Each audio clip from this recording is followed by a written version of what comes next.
नमस्कार, जयराम जी की हम शिवांगी तिवारी और आप देख रहे हैं आपको अपना चैनल बुंदेलखंड चुपन।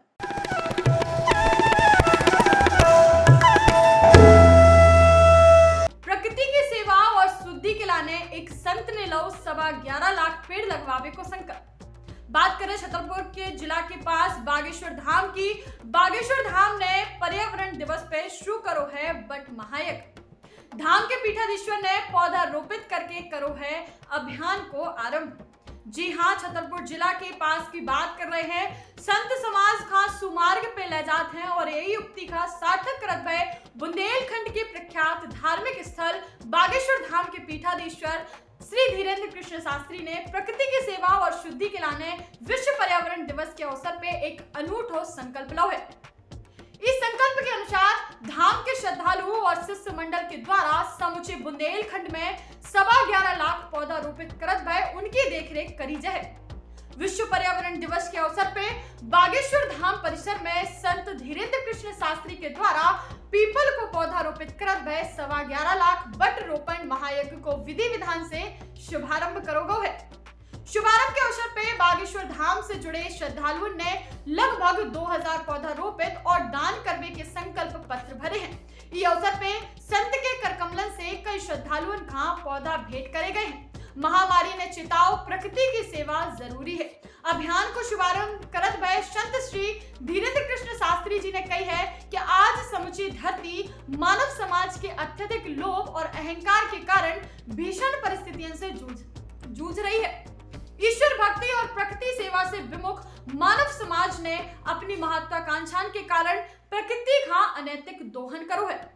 जी के फलस्वरूप महामारी, तूफान, भूकंप, भीषण गर्मी, अत्यधिक सर्दी, अतिवृष्टि और अकाल जैसी आपदाएं सामान्य हो गई हैं। जो समय मानव के सचेत होने को समय है। हमें अपनी जड़न की तरफ लौटने हुई है और ऋषि मुनियन की पावन धरती का पवित्र भूमि से ही प्रकृति के प्रति हमारी सेवा को महाअभियान प्रारंभ करने हुई है।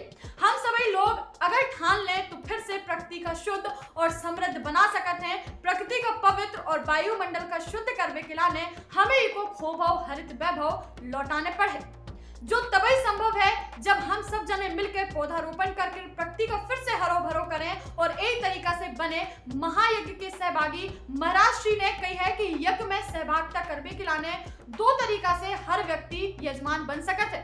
पहलो यजमान का 5 जून 2021 से 31 दिसंबर 2022 यानी अर्थात 2 वर्षकाल सहित लगभग 1.5 साल की अवधि में बागेश्वर धाम को स्मरण करके यथाशक्ति पौधन का रोपित करने को संकल्प लेने हुई है। संकल्प पत्र का भर के इक धाम के नंबर पे अथवा सीधे कार्यालय में पौधारोपण की तस्वीर सहित प्रेषित करने हैं। पौधारोपण के उपरांत 1.5 वर्ष तक पौधन की देखभाल करने ताकि वे पूर्ण रूप से विकसित हो जाए। द्वितीय यजमान ऐसे लोग बने हैं जो पौधारोपण हेतु जमीन अथवा समय के अभाव में स्वयं पौधारोपण नहीं कर सकत, वे पौधा को दान कर सकते हैं।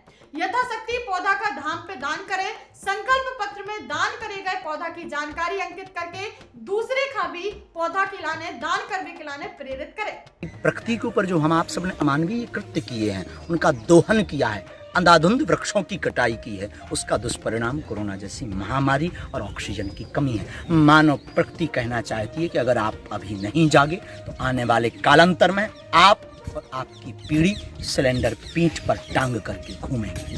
तो मन में भाव आया, दादा गुरु की ऐसी प्रेरणा लगी। जो भी हमारे जीवन में घटित होता कहीं ना कहीं गुरु का अंश होता है और वास्तविकता में ये शरीर गुरु कृपा से चल रहा। तो उनकी मनोभाव में प्रेरणा लगी कि वृक्षारोपण का संकल्प लिया जाए। बागेश्वर धाम से लगभग देश और विदेशों से लोग जुड़े हैं, तो निश्चित रूप से कोई भी संकल्प बड़ा नहीं है अगर सबका साथ हो। तो उन सबको आवाहन करके 11.25 लाख वृक्षों का रोपण का एक विशाल संकल्प लिया है। बहुत बड़ा, परंतु हनुमान जी के लिए कोई बड़ा नहीं। और राम काज कीने बिन मोहि कहाँ विश्राम। जब हनुमान जी कहते हैं कि राम काज किए बिना मोहि विश्राम नहीं है, तो हम तो उनके दासानुदास हैं। तो क्यों ना हमेशा हमारा संकल्प रहता समाज के लिए, प्रकृति के लिए, मानवता के लिए और सनातन धर्म के लिए। ये तन ही हुआ गुरु कृपा से। तो जब तक प्राण है तब तक यह करना ही है। तो लगभग 1.5 वर्ष के सत्र में 11.25 लाख समूचे भारत वर्ष में बुंदेलखंड में मूलतया प्राधानता छतरपुर जिले में 11.25 लाख वृक्ष लगाने का इस दास ने आज 5 जून को संकल्प लिया। छतरपुर से विराज तिवारी की खास रिपोर्ट। ऐसी खबरें जानने के लिए बने रहे सिर्फ बुंदेलखंड पर शिवांगी तिवारी के साथ। जय राम जी की जय बुंदेलखंड।